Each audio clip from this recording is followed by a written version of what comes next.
सुप्रभात पिलाମାନେ ଆଜି ଆମେ ତମ ତୃତୀୟ ଶ୍ରେଣୀ ସାମାଜିକ ବିଜ୍ଞାନ ବିଚିତ୍ର ଆମ ପୃଥିବୀ ବହିର ପରିବେଶ ପାଠ ସାମାଜିକ ପାଠ ପାଠ 1 ପଢ଼ିବା। ତାର ପ୍ରସଙ୍ଗଟି ହେଲା ଆମ ପରିବାର ଏବଂ ବନ୍ଧୁବାନ୍ଧବ ହେଲା। ବୁଝିଲ ପିଲା, ପ୍ରଥମ ଏକକର ଅଛି ଆମ ପରିବାର ଏବଂ ସମାଜ।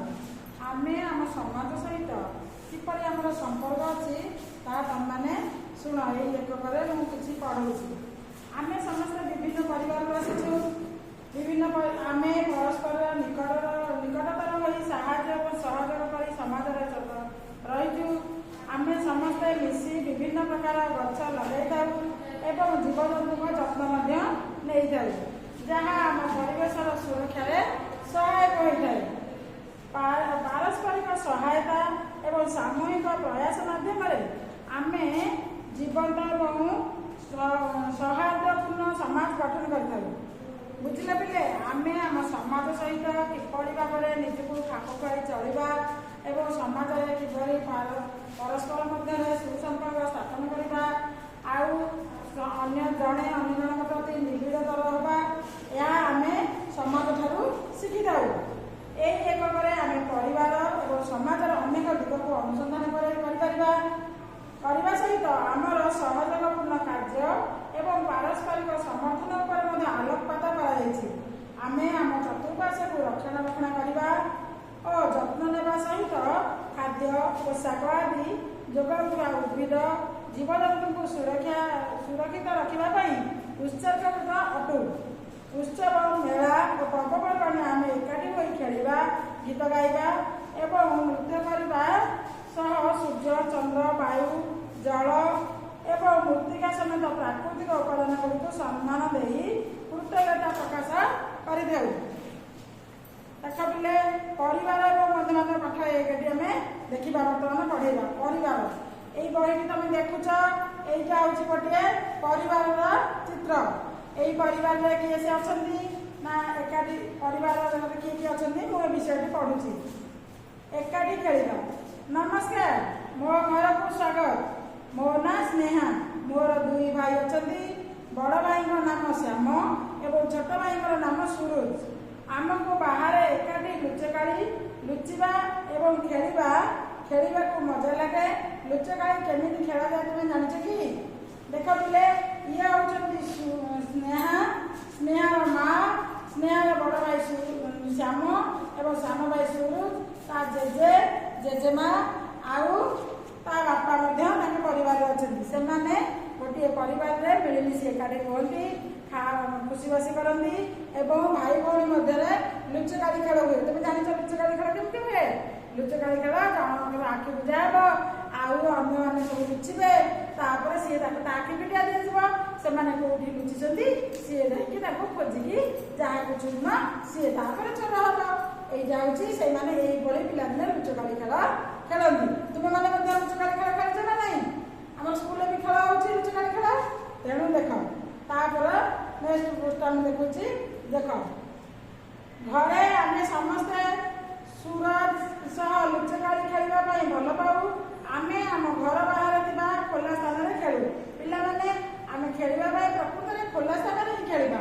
କୌଣସି କନ୍ଦି ରାସ୍ତା କିମ୍ବା ଘରର କୋଣରେ ଅନ୍ଧାରିଆ ଜାଗାରେ ଖେଳାଯାଏନି। ଖେଳ ପାଇଁ କେବଳ ଖୋଲା ପଡ଼ିଆ ହିଁ ନିରାପଦ ସ୍ଥାନ ଏବଂ ସେହି ଜାଗାରେ ଖେଳିବା ପାଇଁ ପ୍ରଶସ୍ତ। ଆମ ଘରେ ବିଭିନ୍ନ ଫୁଲ ଗଛ ଥିବା ଗୋଟିଏ ବଗିଚା ଅଛି। ଆମର ବନ୍ଧୁ ସମ୍ପର୍କୀୟ ଏବଂ ପଡ଼ୋଶୀମାନେ ବଗିଚାକୁ ବୁଲିବାକୁ ଆସନ୍ତି। ସେମାନେ ସେଠାରେ ଏକାଠି ବସି କଥାବାର୍ତ୍ତା ଓ ମଜା କରନ୍ତି। ଯେତେବେଳେ ମୋ ବାପା ମା ଦିନସାରା କଠିନ ପରିଶ୍ରମ କରି ଥକି ଯାଆନ୍ତି, ସେମାନେ ମଧ୍ୟ ଏଠାରେ ବସି ଆରାମ କରନ୍ତି। ଆମେ ସମସ୍ତେ ଏକାଠି ବସି ସନ୍ଧ୍ୟା ସମୟକୁ ଉପଭୋଗ କରୁ। ଫୁଲ ଗଛଟିଏ ଥିଲେ ପିଲେ, ଏଇଥିରେ କ'ଣ ଲେଖାଯାଇଛି ନା ଫୁଲ ଗଛ ବଗିଚାଟିଏ ଅଛି ତାଙ୍କର। ସେଇ ବଗିଚାରେ ସେମାନେ ସମସ୍ତେ ସନ୍ଧ୍ୟା ଟାଇମରେ ଯାଇକି ବାପା ମା ଜେଜେବାପା ଭାଇ ଭଉଣୀ ସମସ୍ତେ ଏକାଠି ସେଇ ବଗିଚାରେ ରହି ମନ ଖୁସି କରନ୍ତି। ତାପରେ ଦେଖିବା ଏକାଠି ଗୀତ ଗାଇବା। ତାପରେ ଆମର ଏକାଠି ହେଲା କ'ଣ ନା ଏକାଠି ଗୀତ ଗାଇବା। ବର୍ଷା ଦିନେ ଆମେ ବଗିଚାରେ ତିଆରି ହୋଇଥିବା ଗୋଟିଏ ଛୋଟ ଛପର ତଳେ ବସୁ। ବର୍ଷା ହେଉଥିବା ବେଳେ ବାହାରେ ବସିବାକୁ ବହୁତ ମଜା ଲାଗେ। କ'ଣ ନା ବର୍ଷା ହେଲା ବେଳେ ଗୋଟେ ଚାଳ ଛପର ଘର ତୁମେ ଦେଖିଥିବ କୁଡ଼ିଆ ଘର, ସେ ସେଇଟା ତାଙ୍କ ବଗିଚାରେ ଗୋଟିଏ ସ୍ନେହାର ବଗିଚାରେ ହେଇଛି। ସେଇ ବର୍ଷା ହେଲା ଟାଇମରେ ସେମାନେ ଯାଇକି ସେଇ ଚାଳ ଛପର କୁଡ଼ିଆ ତଳେ ବସନ୍ତି। ଆଉ ବର୍ଷା ଟାଇମରେ ସମସ୍ତେ ଏକାଠି ବସିବାକୁ ମଧ୍ୟ ବହୁତ ମଜା ଲାଗେ। ଏହି ସମୟରେ ଆମେ ଅନ୍ତାକ୍ଷରୀ ଏବଂ ସାପ ଓ ଶିଡ଼ି, ଲୁଡୁ ଖେଳି ଭଳି ଖେଳ ଖେଳିଥାଉ। ବର୍ଷା ଦିନେ ମୋ ମା ଜେଜେମା ଗରମ ଗରମ ପକୁଡ଼ି ଏବଂ ଚା ତିଆରି କରନ୍ତି। ଜେଜେବାପା ଓ ଜେଜେମାଙ୍କ ସହିତ ସମେତ ଆମେ ସମସ୍ତେ ଏକାଠି ବସି ଗରମ ପକୁଡ଼ିର ମଜା ନେଇଥାଉ। ଅନେକ ସମୟରେ ମୋର ଜେଜେମା ବର୍ଷାକୁ ନେଇ ଗୀତ ଗାଆନ୍ତି। ସେ ଆମକୁ ମଧ୍ୟ କିଛି ଗୀତ ଶିଖାଇଥାନ୍ତି। ବେଳେବେଳେ ତାଙ୍କ ସହ ମିଶି ଆମେ ମଧ୍ୟ ଗୀତ ଗାଉ। ଏହା ଆମକୁ ବହୁତ ଆନନ୍ଦ ଦିଏ। ବୁଝିଲା ପିଲା, ବର୍ଷା ସମୟରେ ସେମାନେ କିପରି ଏକାଠି ବସି ଗୋଟିଏ ଚାଳ ଛପର ତଳେ କେମିତି ବର୍ଷାକୁ ଉପଭୋଗ କରନ୍ତି ସେଇଆ ଏଇ ଏକକରେ ଲେଖା ହେଇଛି। ବର୍ଷା ଝିପିଝିପି ହେଉଥିବ, ପକୋଡ଼ି ଯୋଡ଼େ ମା ଛାଣିବେ, ଜେଜେମା ଚା ପକୋଡ଼ି, ଆମେମାନେ ବସି ସମସ୍ତେ ସେଇ ପକୋଡ଼ି ଚା ଖାଉ, ଲୁଡୁ ଖେଳୁ ଏବଂ ଯେଉଁ ଆମ ଲୁଡୁ ବାଲିରେ ଯେଉଁ ସାପ ଖେଳ ଅଛି, ତଳକୁ ସାପ ସିଡ଼ି ତଳକୁ ଖସିବ ଉପରକୁ ଯିବ, ସେଇ ଖେଳ ମଧ୍ୟ ଖେଳୁ। ତେଣୁ ଆମେ ସମସ୍ତେ ଜେଜେମା ସେଇ ଟାଇମରେ ମଧ୍ୟ ଗୀତ ଗାଆନ୍ତି। ଆଉ କାଗଜ ଡଙ୍ଗା ମଧ୍ୟ ଆମେ ପାଣିରେ ଭସେଇଥାଉ ବର୍ଷା ସମୟରେ। ତେଣୁ ଏହିସବୁ ଏକାଠି ବସି ଆମେ ମଜା କରୁ। ତାପରେ ବର୍ଷାର ଗୋଟେ ଗୀତ ବି ଲେଖ। ଶ୍ରାବଣ ମାସେ ମେଘ ଗରଜେ, ବିଜୁଳି ମାରେ ଚକ୍ ଚକ୍, ବେଙ୍ଗୁଲି ନାନୀ ପାଣିରେ ନାଚେ, ଖୁସିରେ ଡିଏଁ ପକ୍ ପକ୍, ବର୍ଷା ରାଣୀର ଟୁପୁରୁ ଟାପୁରୁ ଶବଦ ଲାଗେ ମଜା, ପାଣିରେ ଭାସେ କାଗଜ ଡଙ୍ଗା ଶିଖାଇଥିଲେ ଅଜା, ବଣେ ମୟୂର ନାଚୁତା ଏକା ସୁନ୍ଦର ପୁଛାକୁ ମେଲି, ଭିଜିବା ଆମେ ସବେ ଆସ ବର୍ଷା ଗୀତ ବୋଲି। ବୁଝିଲେ ପିଲେ, ବର୍ଷା ବେଳେ କ'ଣ କରାଯାଏ ନା ବିଜୁଳି ଚକ୍ ଚକ୍ ମାରେ, ଆକାଶରେ କଳାହାଣ୍ଡିଆ ମେଘ ଦେଖାଯାଏ, ବିଜୁଳି ଚକ୍ ଚକ୍ ମାରେ। ବେଙ୍ଗୁଲି ରାଣୀ କ'ଣ କରେ ନା ଠକ୍ ଠକ୍ କରି ଡିଏଁ। ଆଉ ବର୍ଷା ଟୁପଟୁପୁ ବର୍ଷା ପାଣିର ଓଳିରୁ ଗଳି ପଡ଼ିଥାଏ। ପାଣିରେ ସବୁ ଆମେ ଅଜା ଶିଖେଇଥାନ୍ତି ଆମକୁ କାଗଜ ଡଙ୍ଗା, ଜେଜେମା ଅଜା ଆଈ ଶିଖେଇଥାନ୍ତି। ଆମେ ସବୁ କାଗଜ ଡଙ୍ଗା ଭସଉଥାଉ। ପାଣିର ଫୋଟକା ସବୁ, ବର୍ଷା ପାଣିର ଫୋଟକା ସବୁ ଫାଟି ଯାଇଥାଏ। ମୟୂର ଏହି ବର୍ଷା ଟାଇମରେ ପିଲେ ତା ପୁଚ୍ଛକୁ ମେଲେଇ ସେ ଜଙ୍ଗଲରେ କ'ଣ କରେ ନା ନାଚ କରିଥାଏ। ଆଉ ବର୍ଷାରେ ଭିଜିବାକୁ ମଧ୍ୟ ସମସ୍ତଙ୍କୁ ମଜା ଲାଗେ। ବୁଝିଲେ ପିଲେ। ତାପରେ ଦେଖ ନେକ୍ସଟ ପୃଷ୍ଠା ଦେଖ, ସ୍ନେହାର ପରିବାରରେ କେଉଁମାନେ ଅଛନ୍ତି? ଏବାଟେ ଗୋଟିଏ ଏକକରେ ଦେଇଛି ପ୍ରଶ୍ନ। ସ୍ନେହାର ପରିବାରରେ କେଉଁମାନେ ଅଛନ୍ତି ନା ସ୍ନେହା, ତାର ଦୁଇ ଭାଇ ଶ୍ୟାମା ଆଉ ସୁରଜ, ଆଉ ତା ଜେଜେମା ବାପା ମା, ଏଇମାନେ ସବୁ ତାଙ୍କ ସ୍ନେହ ପରିବାରରେ ଅଛନ୍ତି।